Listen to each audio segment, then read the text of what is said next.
Salam, perkenalkan nama saya Yanti Tanio, Prodi Psikologi.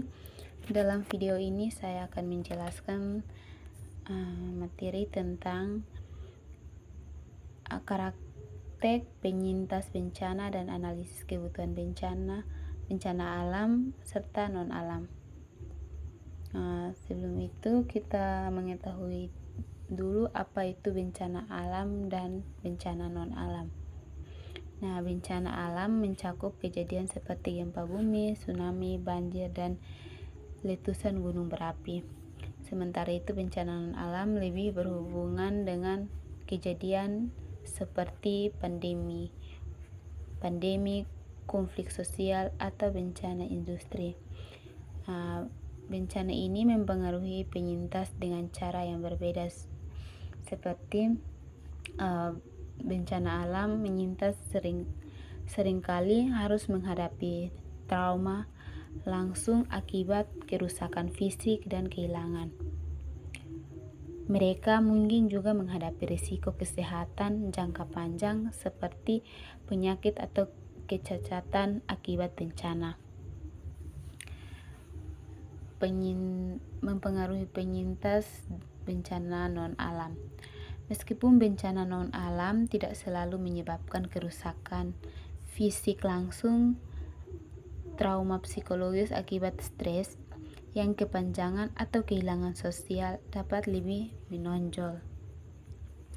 Nah, ada juga ciri-ciri penyintas bencana.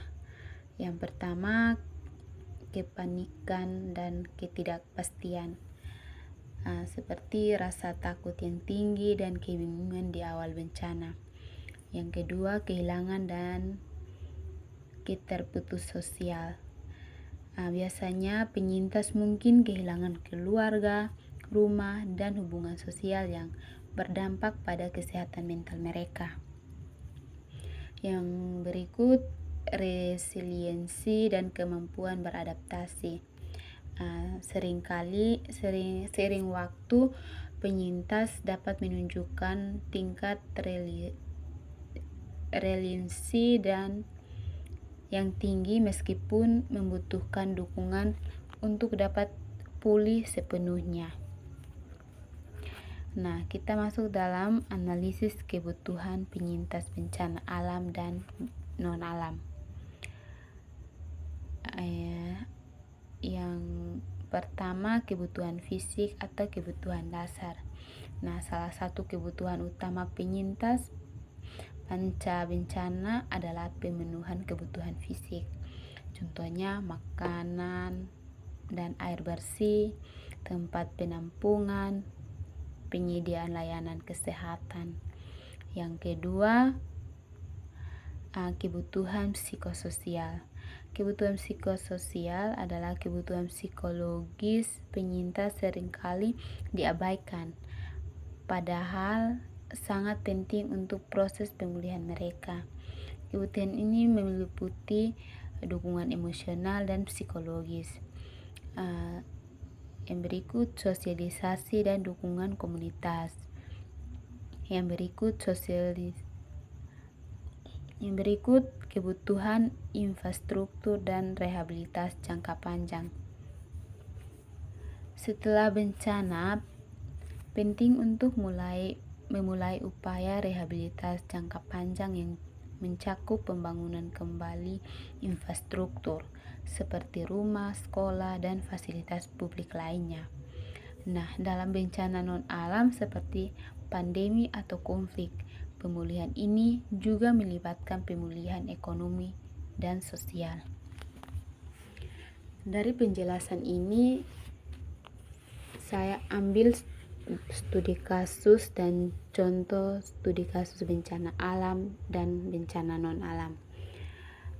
Contoh studi kasus bencana alam, saya ambil bencana alam gempa bumi yang terjadi di Aceh pada tahun 2004. Bencana gempa bumi dan tsunami yang melanda Aceh pada 26 Desember 2004 merupakan salah satu bencana alam paling mematikan dalam sejarah Indonesia. Dalam laporan Pusdatin BPBD 2017 dijelaskan bahwa setelah bencana, penyintas membutuhkan bantuan berupa pengungsi dengan jumlah besar, kebutuhan akan tempat tinggal sementara, dan distribusi makanan yang sangat mendesak. Studi kasus contoh bencana non-alam pandemi COVID-19. Pandemi COVID-19 adalah contoh bencana non-alam yang mengubah kehidupan banyak orang. Berdasarkan laporan Kementerian Kesehatan RI 2020, kebutuhan penyintas pandemi termasuk akses terhadap pelayanan kesehatan yang memandai, termasuk vaksinasi dan perawatan medis bagi yang terinfeksi. Dari penjelasan materi ini disimpulkan bahwa mengelola bencana dengan efektif membutuhkan pemahaman yang mendalam tentang karakteristik penyintas dan berbagai jenis kebutuhan mereka.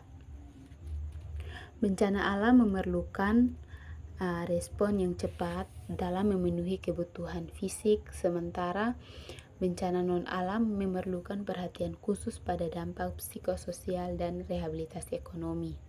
Oleh karena itu, strategi manajemen bencana harus mencakup berbagai aspek dari bantuan darurat hingga pemulihan jangka panjang untuk mendukung pemulihan penyintas secara menyeluruh. Sekian dari presentasi psikologi bencana. Terima kasih.